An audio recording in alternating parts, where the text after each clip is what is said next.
일본 도쿄올림픽 취소 가능성이 불거지면서 일본 경제가 위기를 못 버티고 붕괴하는 것 아니냐는 우려가 나오고 있습니다. 스가 요시히데 일본 총리는 최근 방일한 토마스 바흐 국제올림픽위원장과 만나 내년 7월로 연기된 도쿄올림픽 개최 목표를 재확인하며 개최 성사에 열을 올리고 있지만 코로나 상황이 최악으로 치닫고 있어 현실적으로 올림픽 개최는 당최 가능해 보이지가 않는 상황입니다. 미국의 경우 코로나 확진자가 하루 2만 명에 육박하여 역대 최고 기록을 갱신하고 있고, 특히나 유럽에서는 환자 수가 1,500만 명을 넘어서는 상황이 연출되고 있습니다.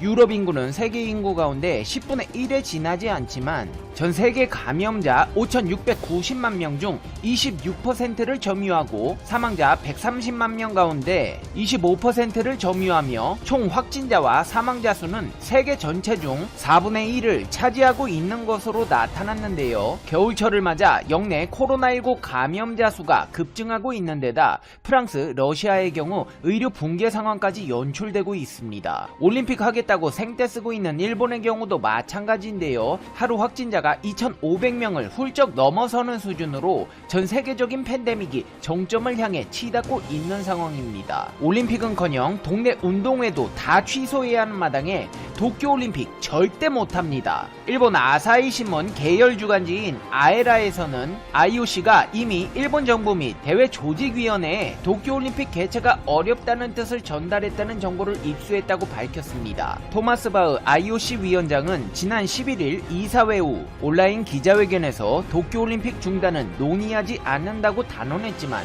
매체에서는 현재 관전 티켓을 환불 중이라며 올림픽은 중단될 것이라고 주장했습니다. 기사에서는 이미 IOC나 일본 정부가 올림픽 개최할 수 있는 상황을 벗어났다는 것을 인지하고 있다며 유럽을 중심으로 코로나19가 재확산하고 있는데 개최 중단을 논의하지 않는 것이 오히려 부자연스럽다. 모든 가능성을 검토하는 것이 당연한 것이라고 말했습니다. 그러면서 코로나19가 재확산된 여파로 지난 10월 말부터 올림픽 개최와 관련된 실무회의가 중단된 상태다. IOC와 일본 측뿐만 아니라 영국, 프랑스, 독일 등 주요국 관계자들과도 논의가 이뤄지지 않고 있다. 현재 유럽에서는 올림픽 개최를 위한 예선 경기 및 이를 위한 연습도 전망이 서지 않는다. 미국으로부터 도움도 받을 수 없다. 아베 신조 당시 총리와 트럼프의 돈독한 관계를 바탕으로 그나마 올림픽을 연기한 상황이지만 스가 현 일본 총리와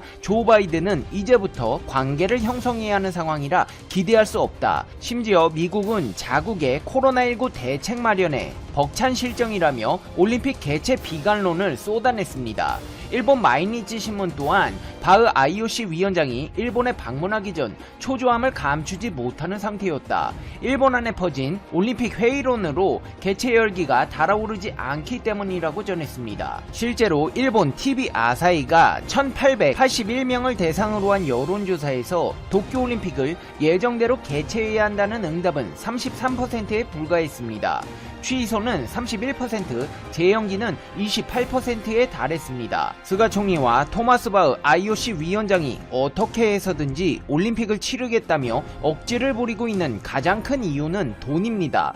우선 IOC의 상황을 살펴보겠습니다. 도쿄올림픽의 연기가 무리라는 것을 알면서도 강행했던 이유는 IOC의 살림이 어려워진 상황 때문이라는 분석인데요. TV 중계권료와 스폰서 수입은 IOC의 든든한 보루이자 젖줄입니다. 특히 도쿄올림픽이 끝나고 불과 6개월 뒤 2022년 2월에는 베이징 동계올림픽이 예정돼 있습니다. IOC 최대 후원사인 전자상거래업체 알리바바 그룹 등 유수의 중국 기업들이 스폰서로 포진해 있는데요. 도쿄 하계올림픽의 개최가 불발되면 감염 위험이 한층 커질 동계올림픽 개최 여부는 더욱 불투명해집니다. IOC 입장에선 중국 스폰서를 놓칠지도 모른다는 불안감이 엄습해 오고 있는 상황입니다. 도쿄올림픽에 이어 베이징 올림픽까지 취소되는 상황은 IOC에게 상상조차 하고 싶지 않은 최악의 시나리오지만 현실을 고려해봤을 때 불가피한 현실이 현실이 되어가고 있습니다. 일본의 경우 상황이 더 심각합니다.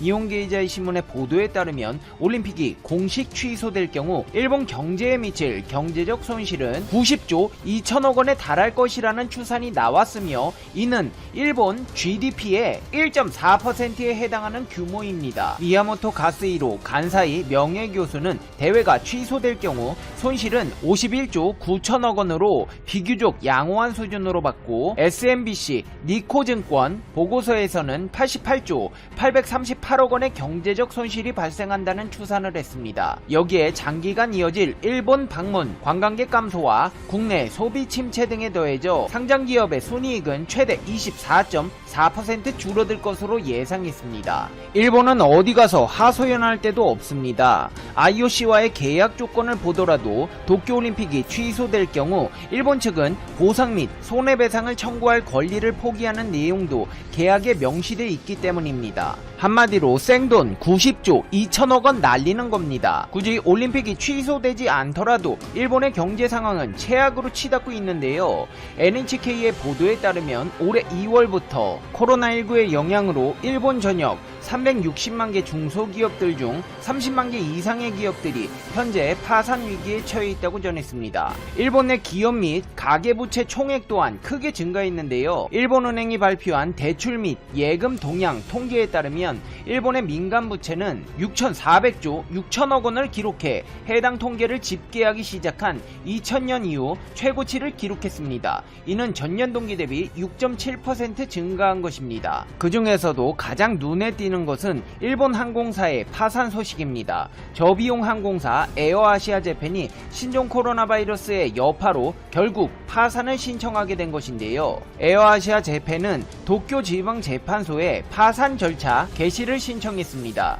코로나19 충격으로 인해 일본의 항공사가 도산하는 것은 에어아시아 재팬이 처음입니다. 부채 총액은 2,306억 원이며 적어도 23,000명 이상, 금액 기준으로 53억 원어치의 항공권 환불이 불투명한 상황인 것으로 전해졌습니다. 에어아시아 재팬은 사업 폐지를 결정하기 직전 300명가량의 종업원 대부분을 해고했으며 회사 청산에 필요한 50명 정도만 남겼습니다. 향후 파산 절차에 있어 대주주인 라쿠텐 등의 지원을 받을 계획이라고 밝혔습니다. 높은 취업률을 자랑하던 일본이지만 코로나 여파로 일자리마저 사라졌는데요. 후생 노동성과 문부과학성은 2021년 3월 졸업 예정자인 대학생의 취업 내정률이 69.8%로 전년 동기 대비 7% 하락했다고 밝혔습니다. 대졸 취업 내정률이 70%를 밑돈 것은 2015년 이후 5년 만의 일입니다. 더욱이 일본 언론 겐다이 비즈니스는 기간산업 이익이 30%나 감소했다.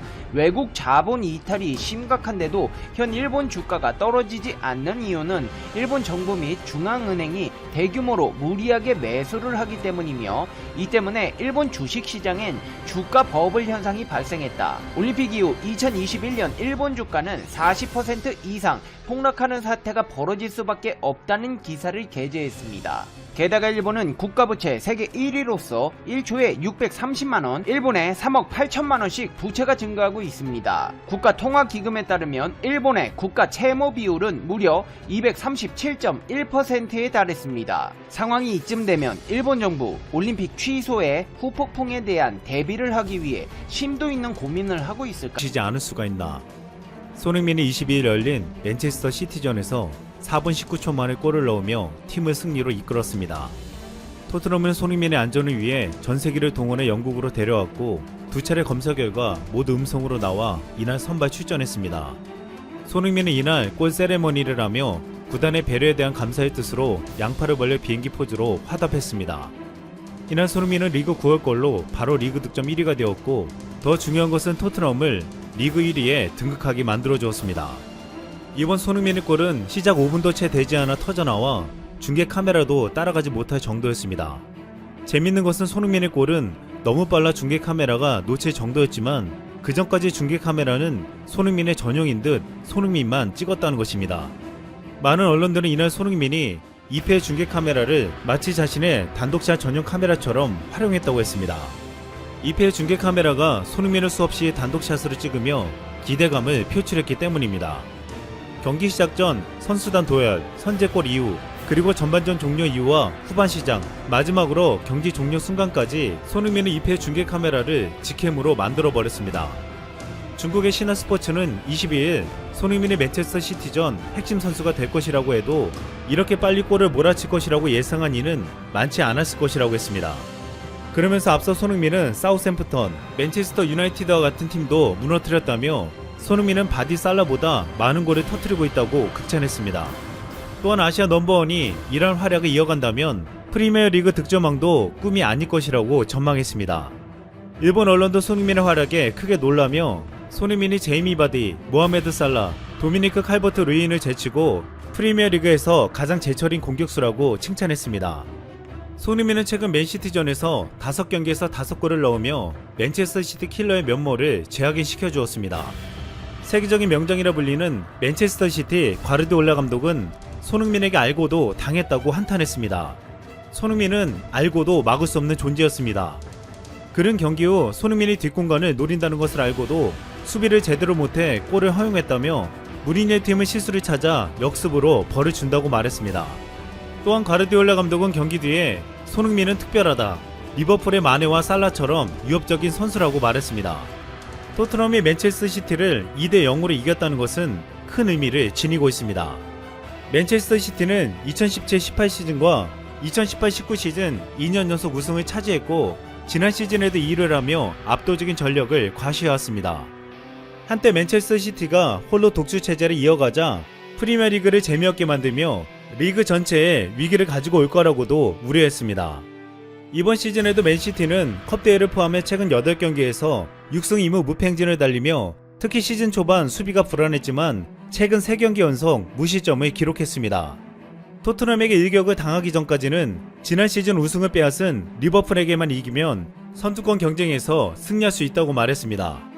하지만 손흥민을 앞세운 토트넘에 압도당하며 지금 우승을 위해 넘어야 할 것은 리버풀이 아니라 토트넘임을 깨달았습니다. 실제 많은 전문가들은 이번 시즌의 우승은 토트넘이 될 것이라고 말하고 있습니다. 이번 시즌이 시작되기 전까지 많은 전문가들은 이번 시즌 우승 경쟁은 맨체스터 시티와 리버풀의 2파전이 될 것이라고 예상했습니다. 하지만 뚜껑을 열어보니 예상과 달랐습니다.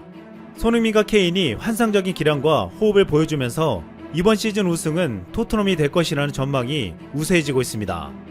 영국 더선은 20일 첼시 레전드 하세바잉크가 라이벌인 토트넘의 우승을 점쳤다며 손흥민을 비롯해 해리 케인과 가레스 베일로 이어지는 공격진이 강력한 게 그 이유라고 장담했습니다. 과거 맨체스터 유나이티드, 레스터 시티, 블랙번 등에서 뛰었던 로비 세비지는 이날 토트넘 경기를 본 후 나는 토트넘이 이번 시즌 우승할 것이라고 말하겠다고 주장했습니다.